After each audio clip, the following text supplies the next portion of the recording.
નમસ્કાર, હું છું પ્રિયા અને તમે જોઈ રહ્યા છો જનતા કી જાણકારી ન્યૂઝ। નજર કરીએ આજના સમાચાર ઉપર। સુરતના વેસુ વિસ્તારની ઘટના સામે આવી। સોસાયટીના ગેટની બહાર લાગેલા ધાર્મિક પોસ્ટર ફાડવામાં આવ્યા। વૈમનસ્ય ફેલાવવાનો પ્રયત્ન કરનાર બેની ધરપકડ કરવામાં આવી। વેસુ સ્થિત હેંગડેવાર પાસે ગુરુવારે મોડી રાત્રે બની ઘટના। બે ઈસમોએ સોસાયટી બહાર લાગેલા ગણેશના પોસ્ટરો ફાડ્યા હતા। નજીકમાં આવેલ દુકાનોના પણ પોસ્ટરો ફાડી આતંક મચાવ્યો હતો।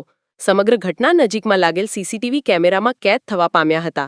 ગણેશના પોસ્ટર ફાડતા લોકોની ધાર્મિક લાગણી દુબઈ હતી, જ્યાં પોલીસે મામલાને ગંભીરતા અને ધ્યાન રાખી તપાસ હાથ ધરી હતી। તપાસના અંતે શૈલેષ બારિયા અને શિવા નાયકની ધરપકડ કરી। માત્ર ગણેશની શોભાયાત્રા દરમિયાન ડીજેમાં સોંગ વગાડવા બાબતે પણ સામાન્ય તકરાર થઈ હતી। વેસુ પોલીસે બંનેની ધરપકડ કરી યોગ્ય કાર્યવાહી હાથ ધરી।